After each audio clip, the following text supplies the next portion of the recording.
People we work with. Prenup. Co-founders. Close friends. Make the big leap. Marriage. 360 reviews. Part-time. Move on really quickly. Engineers. Team.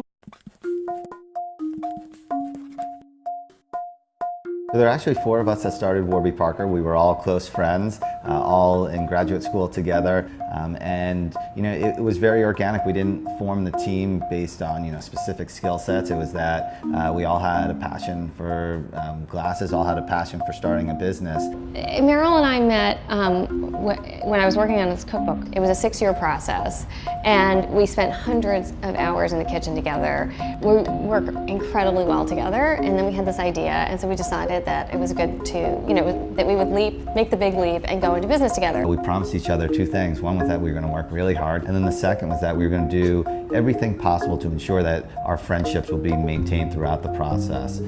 So we actually put in a bunch of concrete mechanisms to make that happen, one of which was like 360 reviews of each other. And I know it sounds silly to do this with your friends, but we literally sit, the 4 of us, on a monthly basis, put somebody in the hot seat, say, hey, you're doing this great, hey, this could be improved, hey, when you shoot me a 10-page email in the middle of the night, I want to punch you in the stomach. I meet people all the time who said, Chill, I'm starting a company, and I go, I've got 7 co-founders. I said, okay, let me just give you some advice. In about 4 months, there'll be 3. In about a year, there'll be 2. So you need to be prepared for that. When people are sitting there around with the natural euphoria around the pizza box and thinking about the 8 of us, we're all no. There are different levels of contribution, and you need to have those tough conversations up front. It's also talking about the downside as well as the upside. In many ways, it's a bigger commitment than a marriage. A marriage you can divorce. Ending a business partnership is much more complicated than that. In many ways, it's even more emotional. Great tactical advice was to get our partnership agreement in place, and that was a really important and really tough thing. It's kind of like signing a prenup when you know you're in love, but it was really important, and it kind of let us know that we could have those hard conversations. If you have a partner and someone goes to Zanzibar on vacation, they fall in love with someone and they're not coming back, what are you doing? Do they get all their equity back? Are you buying the equity? Are you selling it? Like, what happens? No one talks about those things. It's very important to talk about those things up front. We joke that we spend more time with each other than we do our husbands, and we do. Our lives are spent with the people we work with more than anybody else, more than our spouses, more than our kids, and what a difference that would make in our lives if every day when we go into our office, there's a great joy with the people that you're surrounding yourself with. So that was a starting point for us.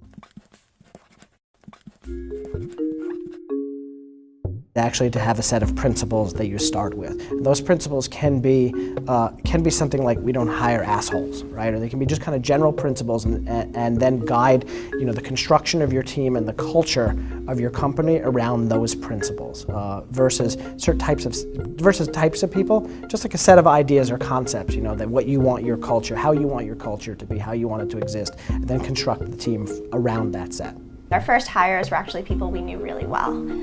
So one of my best friends, who was the beauty editor who had provided the inspiration, she started working for us part-time, and she did all the editorial content, and that was a really easy decision for us because she was part of the inspiration. We have engineers who were art majors, we have engineers who didn't go to school, we have engineers in their 50s, we have engineers in their early 20s. Just around the office, just getting lunch with these guys, and we make a real habit of everybody gets lunch together, we all hang out, we all spend time on Fridays at the all-team meetings. It's great. I don't know, I love that.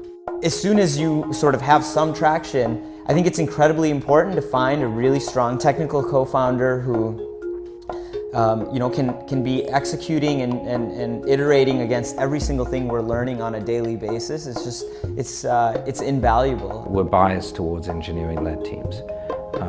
Just because we're makers, our culture here is one of makers. Of the 120 people here in the office, from all the companies that we've built, those people are pretty much all makers, and that's the way we think of the world.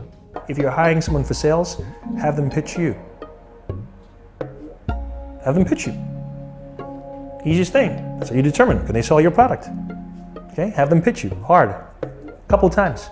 When I think about what I spend a lot of my time on, especially in the early days, it was out selling the concept of OKCupid to the talented engineers and product people that we wanted to help build it. And that takes time and effort and credibility, and you can't short arm that. You can't even have a surrogate do that. You as the entrepreneur have to go out, just like when you fundraise, you've got to convince people to give you money, and when you're recruiting, you have to convince people to give you their time. In many ways, that's harder. you hear people say this a lot, and it's true, but you got to act fast, even when it's sometimes painful. So if you know there's someone that's a bad hire, you gotta move on really quickly, because the level of toxicity it gets tricky. You've hired somebody and they're just not capable of thinking about something the right way, or they behave badly, like angry people comes to mind. No amount of coaching from you is going to make that angry person or that jerky person not be a jerk or be angry. So when you've hired that person and they're angry and making everyone else around them upset, you pretty much have to fire them, because nothing you say is going to get them to not be a jerk. You're moving really fast. There's a lot of things going on. You certainly can't be in control of everything, and you have to delegate, and you have to trust your partners that are working on things. And there's a reason why you went into business with these guys in the first place, right?